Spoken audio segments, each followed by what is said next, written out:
Olá, sejam bem-vindos ao Pod ou Dev, um podcast sobre neurociência na criação dos filhos. Eu sou Bruna Trevisan, sou psicóloga e mãe do João e da Catarina.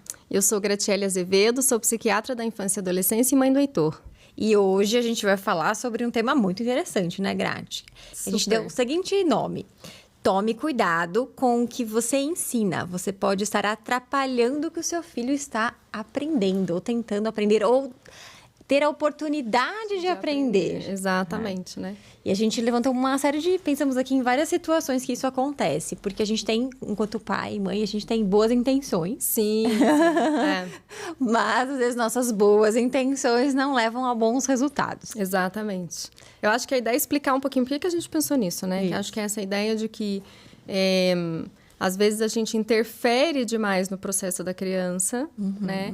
E a gente tem uma meta que ela aprenda algo, como, por exemplo, brincar do jeito certo, né? Enquanto ela ainda está numa fase de descobrir e explorar, e a gente acaba tentando direcionar demais, por exemplo, né? Então, acho que a ideia foi essa, a gente pensar assim, olha...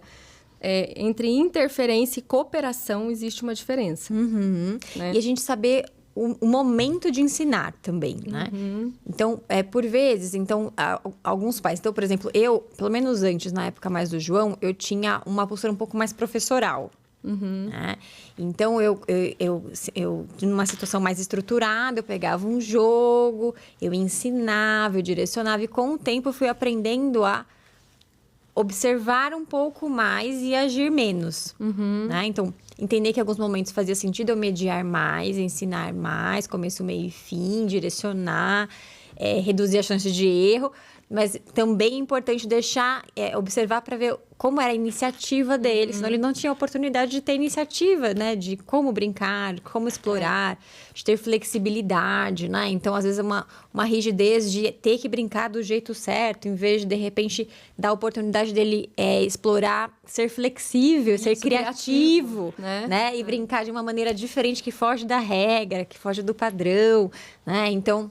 eu fui me monitorando ao longo do tempo nesse sentido, assim, né? De tentar dar mais oportunidade até para eu conhecê-lo, né? Saber as habilidades dele, as intenções dele, dar mais espaço para ele se desenvolver. Para isso. E mediando conforme a necessidade. Mas essa questão da gente interferir na aprendizagem acontece em muitos contextos diferentes. Sim. Sabe que eu lembrei de um exemplo com o Heitor, que depois eu mudei meu jeito também, que era coisa até de regulação emocional, né? Que eu acho que eu ficava naquela, assim, às vezes ele ficou chateado e jogou alguma coisa, né? Não, isso não pode jogar. E arrumei um outro brinquedinho X lá, falei, não, joga isso daqui para se acalmar. Quando tiver com raiva, joga para se acalmar. E aí ele começou depois a entrar num processo, que aí toda vez que ele ficava irritado, acho que eu já comentei, não sei se aqui ou com você, ele falava assim... você precisa me ajudar a me acalmar, né? Então, ele começava a falar isso, porque eu ficava tão, às vezes, direcionando para alguma coisa, que ele falou, você precisa me ajudar a me acalmar. Aí, eu comecei a falar, gente, o que eu inventei, né? Que agora eu tô no papel, agora eu preciso mostrar para ele. Não, eu não estou no papel de te acalmar, e 2, na verdade, não é que você precisa se acalmar, né? Você precisa tolerar este sentimento sem fazer, né? Algo indevido. Você não pode jogar, você não pode bater. Mas você não precisa se acalmar necessariamente. Claro, em alguns momentos você precisa se acalmar. Mas olha, você vai tolerar um pouquinho esse sentimento, né? Que vai melhorar. E aí, tive que mudar, porque eu achei que eu estava interferindo tanto. Achei não, né? O resultado que eu vi foi... Ele te incumbiu dessa tarefa. O resultado que eu vi foi... Eu estava interferindo tanto... Não estava cumprindo com a sua função. Né? Que aí eu atrapalhei ele a entender o processo. Ai, que bonitinho. Né? Outra coisa que a gente acaba... que acho que motiva muito os pais a interferirem no processo de aprendizagem é o imediatismo do adulto. Sim. Muito em resolver as coisas momentaneamente, né? Então, por exemplo, essa história de regulação emocional. Né? A gente falou um pouquinho no episódio mais sobre isso, né? Então, é muito estressante ter que lidar com aquilo. Sabe uma situação que me faz lembrar? Por exemplo, uma coisa que tá acontecendo agora com a Catarina, né? Então, ela vê alguma coisa interessante, sei lá, um doce, uma sorveteria, né? Alguma coisa, ela fala, isso aqui, mostrando assim, eu quero aquilo. No shopping a gente passou naqueles lugares de brincar, assim, né? E ela, Por um momento vem em mim, assim, uma sensação de... ai meu Deus, ai meu Deus, ai meu Deus. Falo, não, como é que eu faço? Ai, meu Deus. Aí eu falei, não, calma, né? Sou eu que vou mediar a situação, eu que vou dar a interpretação da situação. Então, o imediatismo de muitos pais fazem, e esse ai meu Deus, né, que veio em mim, é muito assim. Ai, deixa eu fazer alguma coisa para evitar, de repente, uma birra. Mas a birra, ela nem aconteceu. Sim. Nem Às aconteceu. vezes já quer redirecionar. E já quer falar, não, né, já fica bravo, já... Não, e aí, então, em vez de ficar bravo, falando que hoje não, eu só direcionei e falei assim, é muito legal aí, né, Isso, filha? É muito legal, a gente pode combinar de um outro dia, a gente vir pra poder brincar. Mas às vezes E tem uns pais que pronto. distraem. Quando eu falei de direcionar, já é um pai que já distrai com outra coisa pra fugir daquilo. E não deu a oportunidade dela aprender também uma pequena frustraçãozinha, que é assim, poxa, que legal isso daí, né? Não, ele aprendeu, Talvez não é ela- porque que tem isso que eu vou sempre, né? E, ao mesmo tempo, usar aquele momento como uma memória. Foi legal aquele dia que eu brinquei, pronto. Né? Não necessariamente ela precisa ter tudo aquilo que ela deseja, né? Tudo aquilo que é legal, que tá ao alcance dela. Né? Então, foi uma oportunidade de aprendizagem também. Eu acho que é isso, acho que tem uma vez a suposição também, né? Tipo, a suposição, às vezes, de ela ter feito um comentário, ou ter falado alguma coisa, e a gente entender que necessariamente é o desejo dela naquele momento. Isso, Né? exato. Também teve uma outra coisa que estava acontecendo com o internet, aí ele falava assim, mas se não fizer isso, eu vou jogar isso tudo aqui no chão. Né? E aí eu ficava muito em alarme com essa situação, já pensando que eu tinha que ensinar para ele que aquilo era uma ameaça, que lá em casa a gente não ameaça, porque ninguém faz ameaças, porque não sei o quê. E aí eu acho que eu estava tão alerta com isso, que o que eu acabei foi mostrando para ele que isso me mexeu comigo, eles são muito espertos, então ele repetia mais, né? E aí eu tive que mudar a comunicação, eu estava querendo ensinar para ele sobre esse comportamento de ameaçar, né? Quando ele nem sabe o que é ameaça, né? Sim. Ele falava aquilo, né? E aí eu mudei para falar assim, poxa, você tá tão chateado, você ficou com vontade de fazer isso, né? Nossa, você deve ter ficado bastante chateado com isso mesmo. Então, assim, né? Eu falei, não, vamos... Foi pra lidar de raiz outro da jeito. situação, não pra consequência. E não para o ensinar que não pode ameaçar, né? Porque eu estava muito focada em este comportamento de ameaçar, a gente não pode. E a ameaça era uma consequência de uma dificuldade que ele estava tendo com a situação. Então, você sacou qual era a dificuldade né? E não era, assim... Eu acho que ele... Tinha vezes que ele nem ia fazer. Acho que ele fazia porque eu ficava... Não, a gente então não pode, não. Então você não vai quebrar. Aí ele pegava e dava uma risadinha e pá, o brinquedo. Eu falei, ele tá fazendo, né? Pra me pegar, não era nem uma ameaça em si, né? Então, às vezes, é uma comunicação ali. Acho que foi uma tentativa de erro que deu certo e ele passou a repetir. Exatamente, Passou foi por a aí. repetir. Porque eu entrei num estado de alerta para ensinar algo que nem era o momento ali pra ele, né? Uma outra coisa muito comum nesse sentido é a tolerância dos pais ao erro, ao fazer errado. Peguei um exemplo aqui também, vai. Quer contar? Conta. Não, eu peguei um de criança pequenininha, mas é essa que eu também fazia. Essa coisa, tipo, a criança bem pequena, tenta encaixar algo e dá errado. E a criança se frustra. E aí vem o adulto e assim, não, mas não é assim. Não, a gente encaixa assim, olha aqui, vamos, é desse jeito. Ou, então vamos brincar de outra coisa, né? E tira essa oportunidade dela falar assim, poxa, errei, e agora? Não sei o que você tinha pensado ali, mas... Não, nesse sentido mesmo, nesse sentido. De a gente quer evitar a sujeira, quer evitar o trabalho, vai demorar mais... Então, Também a gente acaba outro, fazendo... lidar com o tempo. E aí, a gente acaba fazendo pela criança, né? Coisas que ela poderia aprender, né? Então... Eu tenho um vídeo do João bem pequenininho, na época que eu usava mais situações do dia a dia, assim, pra compartilhar, que ele tá de fralda ainda, assim, descascando a banana. Só que, nossa, com uma dificuldade. E assim, a vontade que gera vendo a cena é... Nossa, mas alguém resolve essa situação, pelo amor de Deus. Descasca essa banana pra esse menino. Né? Mas ele tá calmo, ele tá tentando. A gente não tolera muito, né, essa coisa do tentar. A gente quer... na boa intenção de ajudar, facilitar a vida do filho, fazer uma gentileza, ir lá e resolver por ele. Não que a gente não possa fazer a gentileza, eventualmente, né? Mas não pode ser um padrão. Aconteceu ontem também isso. A gente estava brincando, tem uns blocos maiores lá em casa que a gente brinca, né? E aí, às vezes, o Heitor gosta de montar tipo um quadrado. Então, você tem que emendar as laterais, né? Porque são blocos maiores, você tem que coloca aqui e coloca um em cima para encaixar. E ele começou a montar e pôs um aqui na lateral e não emendava essa lateral, né? E a minha ideia era assim, deixa eu ir lá, né? Emendar. Eu dei uma seguradinha, assim, ele fez, sei lá, umas 2 fileirinhas, assim, sem emendar. E na outra, acho que ele percebeu que o negócio estava solto, né? E foi lá e emendou ele mesmo. Tá. Né? Então, acho que é isso também, né? A gente dá uma segurada, né? Dá um tempinho ali. Exato. Né? Tipo, quebra-cabeça. Aí você vai montar e você começa, não, essa peça é desse jeito. Vamos olha essa é igual a essa, né? E fica já dando os comandos e tentando ensinar muito, né? Sim. Uma outra coisa que acontece muito, que a gente acaba ensinando, é não ensinar habilidades em si, mas ensinar conceitos sobre si mesmo. Então, rótulos que a criança acaba internalizando.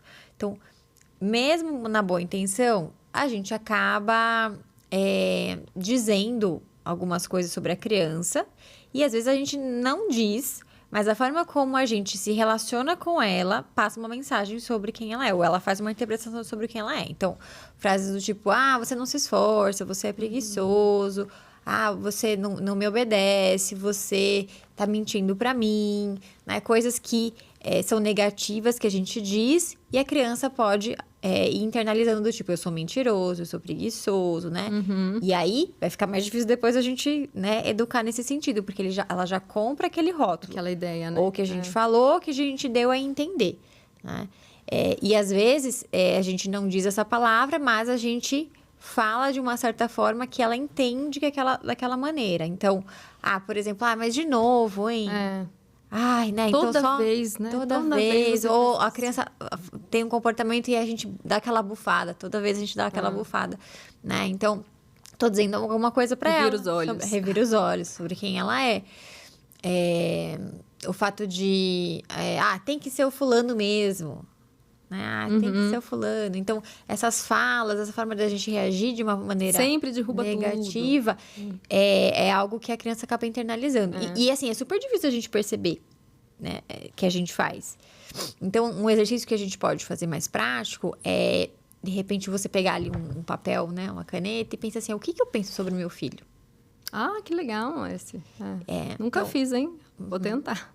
Assim, bem honestamente, você vai jogar fora esse papel.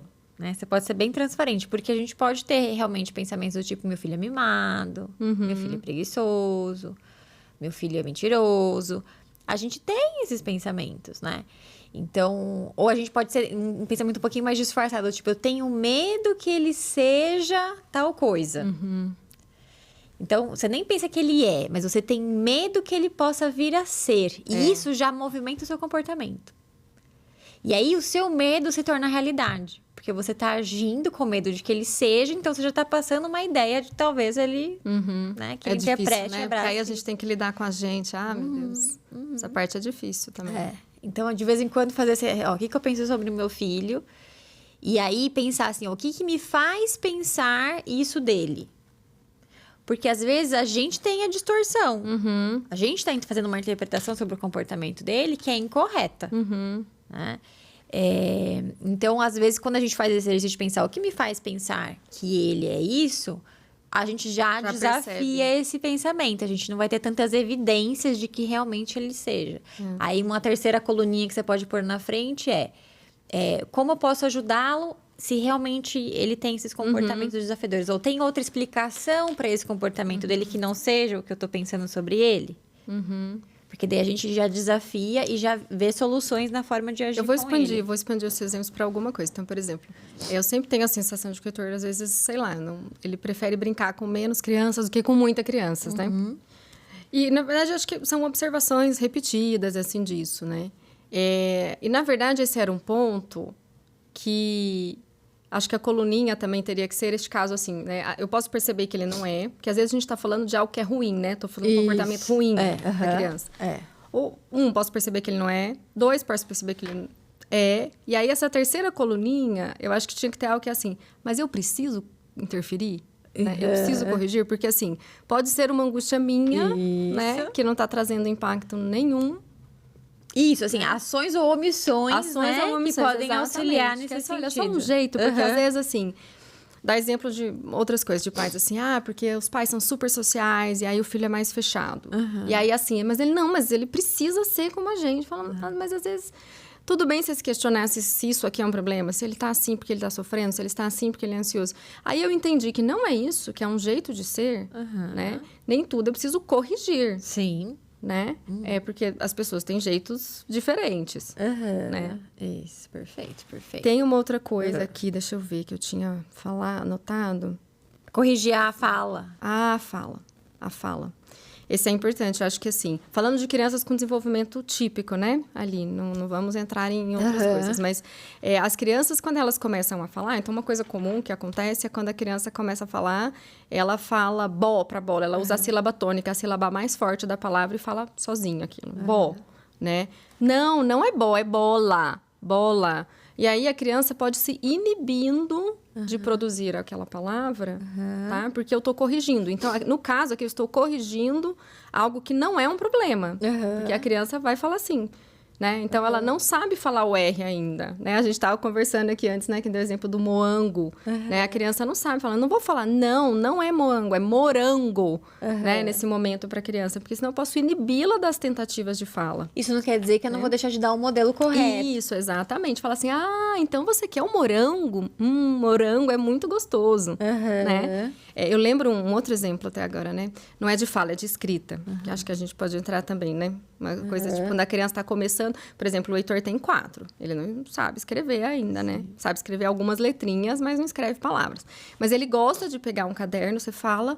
Minha funcionária, minha babá, agora está fazendo faculdade, estudando, e ele quer estudar com ela. Então, ele pega um caderno, aí ela vai inventando um caso. Fulano chegou no pronto-socorro. E ele vai anotando no caderno alguma coisa. Então, claro que eu não vou corrigir, porque eu não tenho expectativa. Mas, às vezes, uma criança que já está em fase de alfabetização, você começa a corrigir. Né? Não, isso não escreve assim, isso escreve assim. Isso não é assim, isso é assim. E, nesse comecinho, não é um momento de grandes correções. Sim. Tá? Eu lembro de um exemplo, aí até para crianças atípicas, um livro muito bom que a gente estudou, né? De alfabetização para crianças atípicas. E ele fala isso, porque são crianças que, muitas vezes, estão sempre sendo corrigidas nessa coisa de alfabetização. Então, escreve uma coisa, você corrige. Escreve, você corrige. Escreve, você corrige. E ela fala até isso. Fala assim, não corrija. Tá. Dê o modelo escrito. Sabe? Se você entendeu o que ela escreveu, tipo, ela escreveu que o leão é forte. E você entendeu e ela trocou as palavras, você fala, nossa, é o leão. O que mais tem o leão? Deixa eu escrever com você. O leão é corajoso. E aí você escreve do jeito certo, mostrando o jeito certo, mas sem falar, você errou, não escreve desse jeito, né? E assim, lógico que a ideia não é que assim, eu nunca vou poder dizer que meu filho erra. Isso. Mas com que frequência eu fico fazendo isso? O tempo inteiro você tá conversando com alguém fica te corrigindo. Isso. Mesmo, vamos pensar em quando a gente aprende um idioma, né? Que não é o nosso idioma. Se o tempo inteiro o professor fica corrigindo a cada frase, cada palavra que você fala, você não consegue se comunicar. Não quer mais falar. E é fases também, né? Não estou falando no momento que ele está na idade de ensinar a ortografia das palavras, como se escreve a palavra corretamente. Tudo bem, o treino é esse, estou nesse foco, né? É adiantar uma coisa do processo. Perfeito. Mas tem um outro exemplo que a gente conversou um pouquinho antes, que eu queria trazer, que é a criança resolvendo um conflito com outra criança, especialmente entre irmãos. Perfeito. Né? E a gente já chega e já fala assim, não, você tá errado, você não emprestou o brinquedo e você tinha que emprestar. Dá o brinquedo para ele agora. E cede logo para poder resolver e a gente não brigar mais.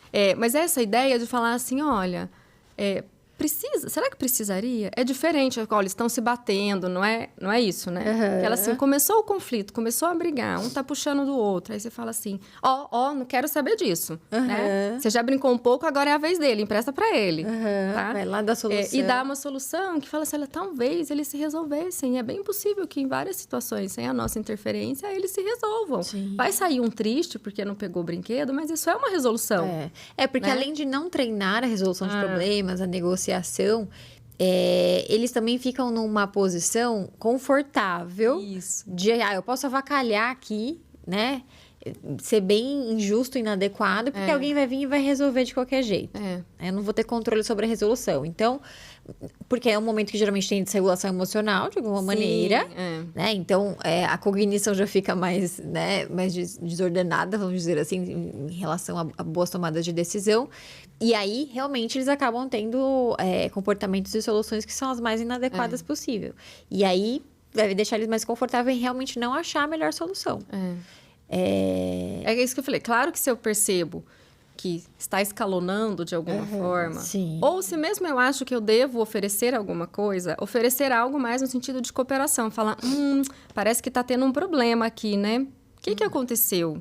Né? O que a gente pode fazer? Talvez uma coisa muito mais do que dar a solução Uma mediação. pronta. Uma mediação, né? E não uma interferência naquilo. Então, não é que a gente também não vai interferir e vai deixar, né? As crianças lá se batendo, sim. né? Eu tô lá vendo meu filho brincar no parque com uma criança mais velha que tá empurrando ele, vou deixar se resolver. Não é isso, né? Considerando que a criança não está exposta a riscos, né? E você vai chegar e vai tentar mediar. E tem situações que vai ser mesmo. Não, o mais velho, o maior tá batendo no outro, isso está e errado. a gente vai entendendo, né? Qual o nível de repertório também cada um tem, o quanto precisa de exemplos, né? Para poder realmente solucionar e o quanto só tá faltando oportunidade para poder arriscar, né? Uma resolução. Porque essa coisa de emprestar brinquedo é muito, né? Você vai nos lugares, aí tá lá sempre o pai, aí tá do lado, não, empresta para ele, agora você já brincou. E é uma coisa que, assim, né? Às vezes não é para emprestar mesmo, entendeu? Numa situação que é o brinquedo da criança, que ela gosta muito. Às vezes não é forçar. Não precisa ensinar a criança de 2, 3 anos, né? Que ela é obrigada a emprestar um brinquedo pro outro. Isso. Né? Às vezes são formas... A gente pode gravar um desse, né? Depois. De mediação? Um episódio desse de mediação e essas coisas, essas situações também, assim, sabe? Como ensinar o meu filho a compartilhar, talvez, né? Sem ser essa e tomar a decisão se é o momento de compartilhar ou não. Exatamente, né? De negar pedido. Um pouquinho de habilidades sociais. Você falou de negar pedido, tem que anotar, né? Depois essas coisas. Mas eu lembrei de... Não é negar um pedido, mas essa coisa, tipo, de... Quando é o momento de escolher compartilhar. Eu tinha lá em casa esse lema de... Como a gente sempre pensando nessa coisa de persistência, de entender que é melhor você ter um mindset de que as coisas evoluem, não uma coisa fixa. Então, no processo, o lema da nossa família, a gente não desiste, não sei o quê, porque a gente não desiste, a gente tenta, e o Heitor compra essa, né, e tudo. Aí, um desses dias pra trás, ele falou assim, eu falei, porque a gente não desiste, né, filho? Ele mãe, mas às vezes a gente desiste, né? Porque, assim, claro, tem situações ou outras que, na verdade, você ficar batendo a cabeça na parede nem é o melhor, desistir, entendeu? É melhor eu desistir disso agora, pode ser para um outro momento, né? Mas foi engraçado, porque eu tava tão nessa também de querer construir uma ideia assim. Da persistência. Da persistência. Que aí acho que ele falou assim: não, mas tem hora que não vale a pena persistir, não, hein, mãe? Acho que você tá errada. O Heitor, ele tem eu acho que você tá errada. E tem hora que a gente desiste, né, mãe? Bonitinho. E falando em persistência, acho que isso relaciona também com ensinar responsabilidade, né? O quanto realmente assumir as consequências das nossas ações. E a gente tem muito essa intenção, né? De ensinar isso para os filhos, especialmente os adolescentes. A demanda acaba aumentando nesse sentido. Né? De lidar com as consequências dos próprios comportamentos. Eu acho que, assim, por um lado, alguns pais acabam dando menos oportunidade dos filhos assumirem as consequências. Por outro, tem pais que falam, não, você vai ter a consequência do seu comportamento, né? De uma maneira rígida e etc. E acaba perdendo uma oportunidade de ensinar outras coisas, assim, né? Então, aquela coisa do ferro e fogo, né? De que não tem saída, que você não pode pedir ajuda, por exemplo. Olha, não, eu vou assumir com a responsabilidade do meu comportamento. Eu lembro de um vídeo que eu vi muito tempo atrás, assim, que era uma criança que estava com o pai, não sei se estava na areia, uma rua que estava quente, o pai falando, não, você precisa calçar alguma coisa para você andar aqui. Né? A criança não quis, criança pequena, né? Tudo bem, então você vai. E aí deixou a criança depois queimando o pé, né? Foi andando. Não, agora você fala, gente, não é isso também. Imagina, a criança não quer tomar vacina. Aí você fala, não, então você vai assumir a consequência de ficar doente, né? Nesse nível, lógico que não. Eu acho que não. Exatamente. Então, eu acho que até um ponto assim, tá? Como eu soluciono essa tomada de decisão de deixar a criança tomar decisão ou não para assumir as consequências? A nossa compreensão do que ela é capaz de decidir, dependendo da idade dela. Tem coisas que ela não é capaz de decidir, de saber o nível da consequência que aquilo tem. Então, sim, a gente tem que atuar mais diretamente. Agora, sim, são coisas corriqueiras, que ela já aconteceu isso antes, que a consequência é tolerável, etc. Aí é interessante realmente que ela entenda a consequência daquilo, né? Então, lógico que isso depende muito do caso. Então, por exemplo, não fazer a tarefa de casa. No geral, a gente não vai permitir muito que ele tenha essa opção, né? Porque a depender do nível de consequência que ele vê como algo significativo ou não. Então, algumas crianças vão dar valor do tipo, não, eu não posso decepcionar a professora, ou não, é uma coisa que eu tenho que ser feita. Então, ele vai... para ele vai ser negativa a consequência de não entregar a tarefa, e para outras crianças não tô nem aí que eu não vou entregar a tarefa. Melhor, porque daí eu não fiz não tive que me esforçar para fazer a tarefa. Então a gente tem que avaliar um pouco a maturidade da criança, a capacidade de lidar com as consequências, o quanto aquilo realmente vai ser uma capacidade de aprendizagem ou não. Né? E muito também na intenção de entender o adulto como apoio. Né? Então, dar as consequências para a criança lidar sozinha, sem a noção de que ela pode contar com o adulto, é muito ruim também, né? Causa uma insegurança muito grande. Sim, sim, com certeza, né? Então, ela vai ter consequências, mas ela pode contar com o adulto em certa medida, né? Tá disponível, né? Tem um adulto disponível para ajudar ali, para mediar de alguma forma, né? Eu coloquei um outro exemplo que eu coloquei nessa coisa, tipo, também da gente, às vezes, não permitir o ensino da criança, né? Porque eu lembrei muito daquele episódio do luto que a gente gravou, né? Que eu acho um episódio super legal. Mas é também essa ideia de que talvez, assim, a criança não está pronta para determinados temas. Então, ela me traz uma pergunta e eu falo, não, isso daí não é um tema para você, né? Então, lembrei disso por esse tema da morte, por exemplo, né? Se a criança está perguntando, né? Alguma coisa, né? A gente precisa dar de resposta, que não pode ser não. Você não tem idade pra gente falar disso, tá? É claro que ela pode ter escutado alguma coisa de um adulto, de uma criança mais velha, que ela não tem maturidade, né? Mas a gente pode explicar, olha, esse é um tema que é mais sensível. Não é aquela coisa assim, você não tem idade. Olha, esse é um tema que envolve, sei lá, o relacionamento entre duas pessoas, que são coisas que pessoas mais velhas, adultos, né, conversam sobre. Então, em outro momento a gente fala, mas talvez não impedir o questionamento, né? A gente, às vezes, a gente acaba, né, limitando os questionamentos da criança, ou mesmo a criatividade, né, por ensinar o certo, né? Então, o Heitor também está achando, como é que a Terra se movimenta e a gente não sente que a Terra gira, né? Aí, ontem, o que ele fez? Ele girou e parou e falou assim, mãe, assim eu sinto que a Terra tá girando. Aí ele parou e ele sentia as coisas girando, né? Então, assim, falei, é verdade, a gente não sente. Mas ele pensou numa solução, do tipo, não, olha, desse jeito aqui eu sinto, né? E, claro, vou explicar lá que a Terra gira, a gente não sente por isso e por isso. A gente conversa sobre. Sim. Mas eles criam umas soluções, né, próprias ali, são criativos, né? Perfeito. É isso, a gente ter essa conexão também, né, com o que eles estão aprendendo. Uma outra coisa que é importante a gente ensinar é sobre a nossa relação com eles. Que são coisas que acontecem na rotina. Então, a gente está geralmente muito focado em resolver coisas da rotina. Né? Então, colocar para dormir, por exemplo, é uma coisa. Né? Resolver ali o banho, a janta, algumas coisas assim. Mas, por exemplo, não colocar... Nunca, né? Mas não colocar o tempo inteiro na frente essas coisas práticas de resolução acima da minha relação com os filhos.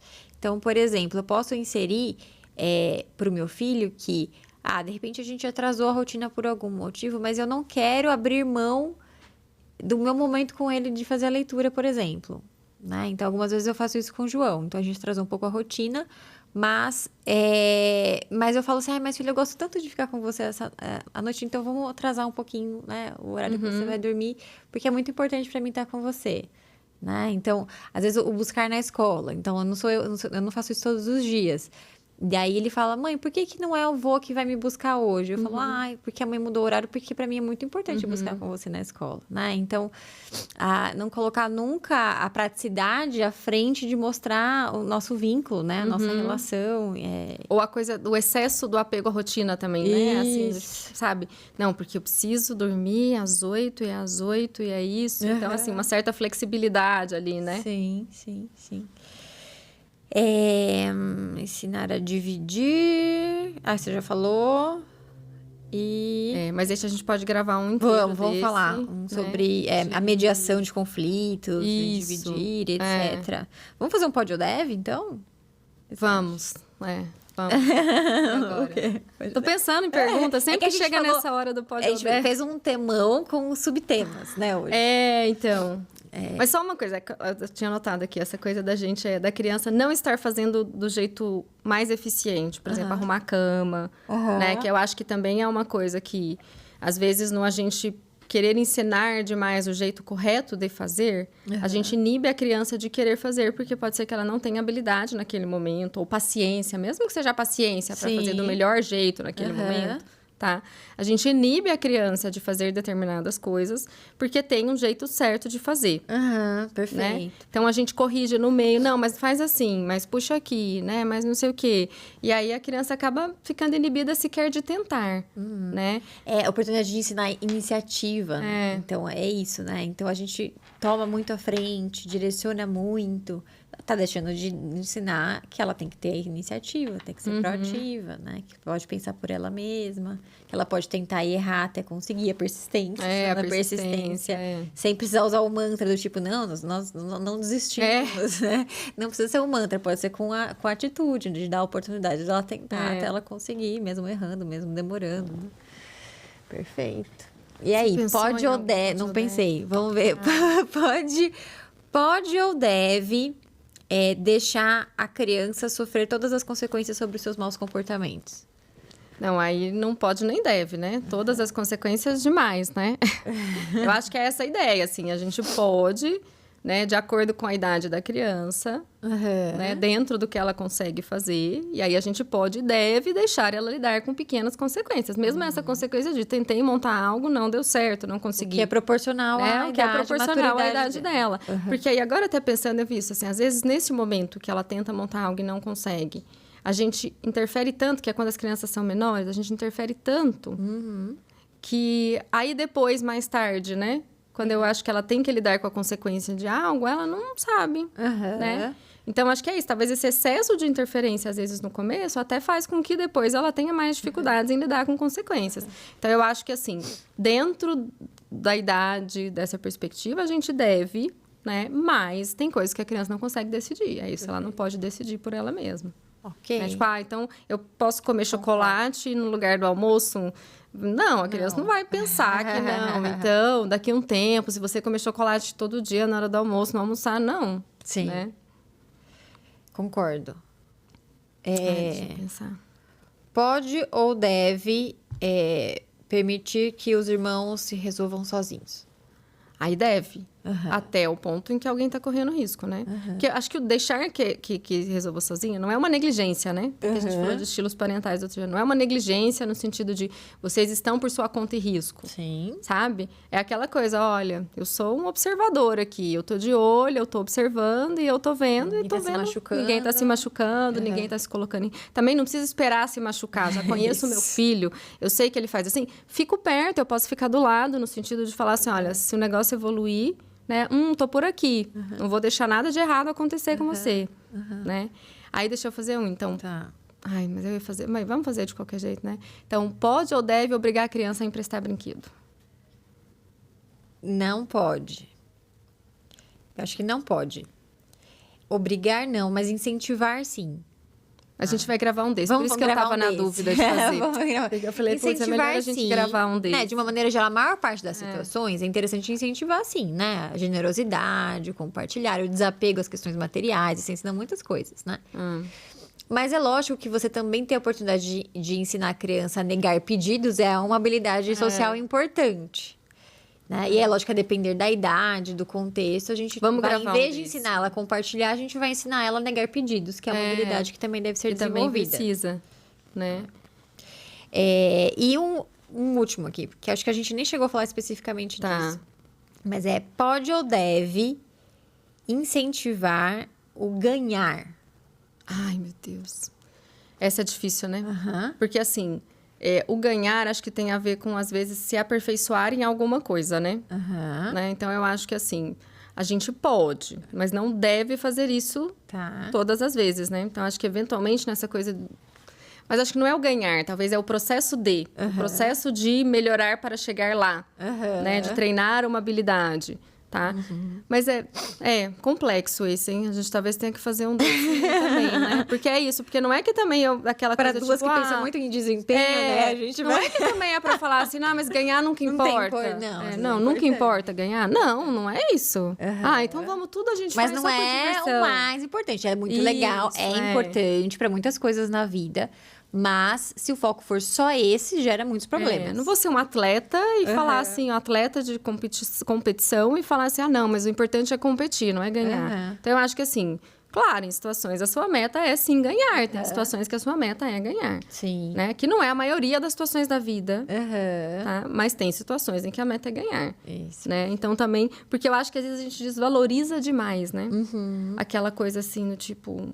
Não, mas ganhar não é importante. O que é ruim, porque você está desvalorizando algo que a criança sente também. Isso, não é persistência, se superar, se desenvolver. Vamos gravar um desse, então a gente já... importante. 2. Isso. E, aliás, vamos incentivar que vocês... Aqui hoje a gente conversou sobre assuntos que falaram um pouquinho, raspou ali em outros assuntos que a gente já falou com mais tempo. A gente já falou de autonomia, como desenvolver autonomia. Regulação emocional. De desenvolver regulação emocional nas crianças em outros episódios. Então, se você não assistiu, vê no nosso canal, ele está lá, aproveite, compartilha. Pensa sempre em pessoas que podem se beneficiar dessas conversas que a gente tem aqui e encaminha, né? Então, quanto mais nosso canal puder ser compartilhado, mais incentiva que ele persista e cumpra o propósito dele, que é auxiliar o desenvolvimento das nossas crianças, do futuro, né? Das nossas crianças aí, nossas famílias. Isso mesmo. A gente se vê, então, no próximo episódio. Tchau, Tudo tchau. bem, tchau.